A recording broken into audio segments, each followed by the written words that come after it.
बिस्मिल्लाहिर्रहमानिर्रहीम। मैं कैसर अब्बास जाफरी और तुसी वेख रहे हो जाफरी फूड ऑफिशियल। उम्मीद करदा कि अल्लाह ताला दे फजल करम दे नाल तुसी खैरियत नाल होसो।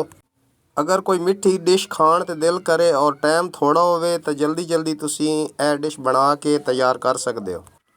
चलो जी बात बनाना शुरू करें ने। बिस्मिल्लाह करते हैं जी। सब तो पहले असा एक पैन चूल्हे ते रख दिता है। इस दे विच हुण पहले घी शामिल करें ने। 2 चम्मच घी इस दे विच पैने। ए साडे कोल नेशनल दियां सेवियां ने।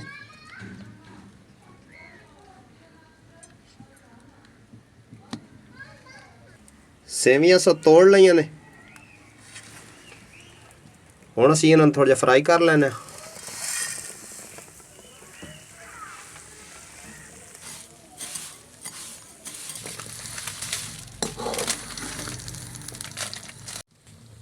इन्हां दी असां बुनाई कीती है, कलर तब्दील कर गईयां ने। इन्हां नूं साइड ते कर लैने।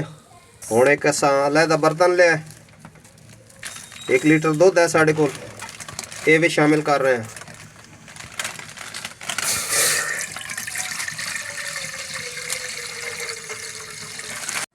दुध नूं उबाल आ गया। 2 साडे कोल सब्ज इलायची है, ये भी शामिल करेंदे पे।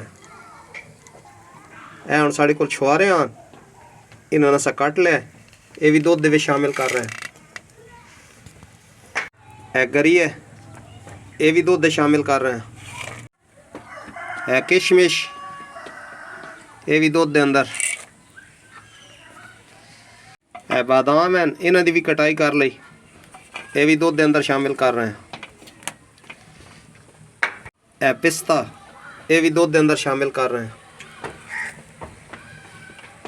चीनी शामिल कर रहे हैं, तकरीबन आधा कप।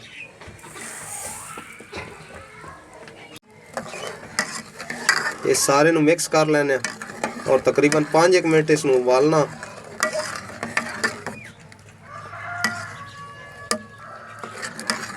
ताकि गाढ़ा हो वंजे। 5 तो 7 मिनट हो गए, दुध नू उबाल आ रहा है। हुण है साडे कोल जिहड़ियां सेवियां, ये भी शामिल कर रहे हैं। ड्राई फ्रूट ही साडा नरम हो गया होना। मिक्स करें ने इसमें।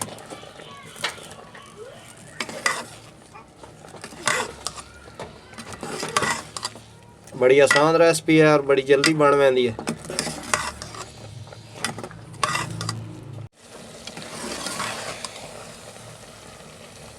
माशाल्लाह शीर खोरमा बन के तैयार हो गया।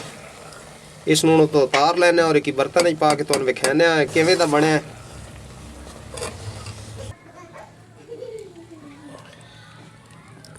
माशाल्लाह वेखो कितनी ज़बरदस्त बनियां ने। एक बर्तन में पैने। बिस्मिल्लाहिर्रहमानिर्रहीम।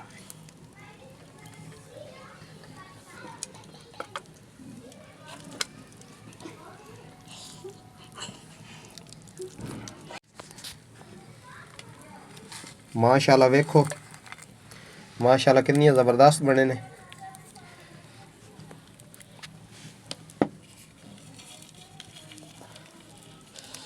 अगर मेरी वीडियो पसंद आवे तो उसनू लाइक करिया है और मेरे चैनल नू सब्सक्राइब करिया है। आज वास्ते बस इतना है कि मिलते हैं किसी अगली वीडियो। अल्लाह हाफिज़।